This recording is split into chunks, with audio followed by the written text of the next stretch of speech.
Hello chess lovers, let's have a look at a game played at Tradewise Gibraltar 2018 between Levon Aronian and Maxim Vacher-Legraf.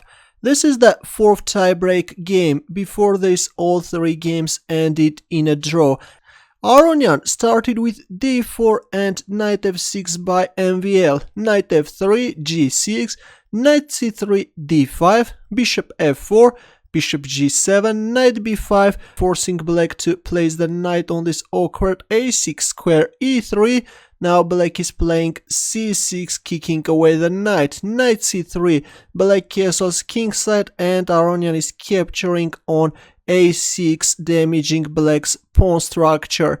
h3, knight d7, white castles kingside, bishop b7, knight a4, not allowing any c5 moves. Rook c8, but now comes b4, not allowing black even to breathe. a5, knight c5. Now the bishop is under attack and we see knight takes c5, b takes c5, bishop a6, rook e1, a4, opening up this a5 square for the queen, but Aronian plays queen d2, controlling the a5 square, bishop b5, and there it goes, he's pushing the e-pawn, d takes e4, rook takes e4, bishop c4, bishop h6, exchanging the dark square bishops, removing the defender and making black king vulnerable. Now white is threatening rook h4 and this is going to be very dangerous. That's why we see f6, opening up this f7 square for the rook, knight d2, bishop d5, rook e3, rook b8, c4, kicking away the bishop and then again placing the rook on e4 with the same rook h4 idea. But of course black will never allow rook h4, we see g5, but this is of course weakening the king side.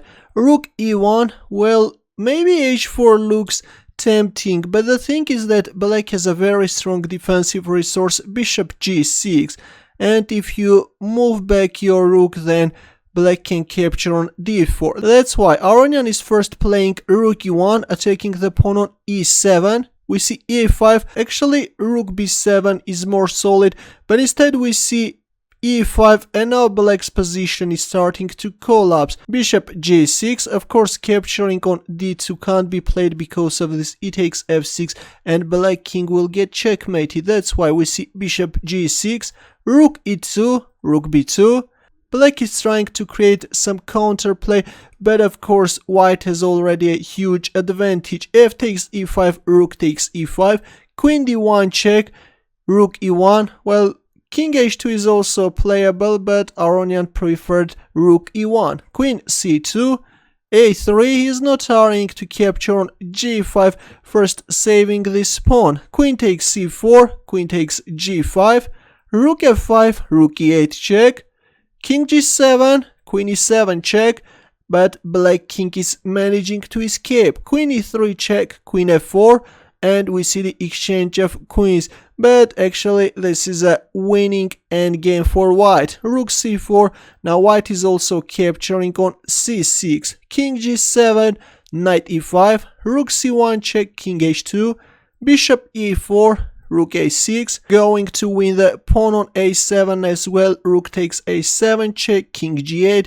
knight d7. White has too many extra pawns and this is of course a decisive advantage.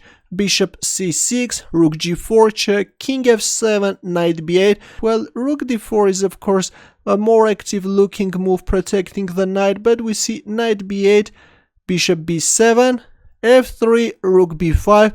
But this allows rook b4, forcing black to exchange the rooks, and this is going to be winning for white. White has 3 extra pawns, and in this position Maxim Vacher-Legraf resigned.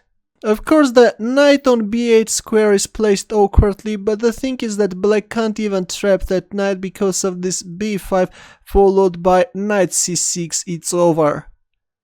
And by winning this game, Aronian won the Tradewise Gibraltar Masters 2018. If you enjoyed this game, don't forget to give the thumbs up or subscribe to my channel. More games are coming. Good luck.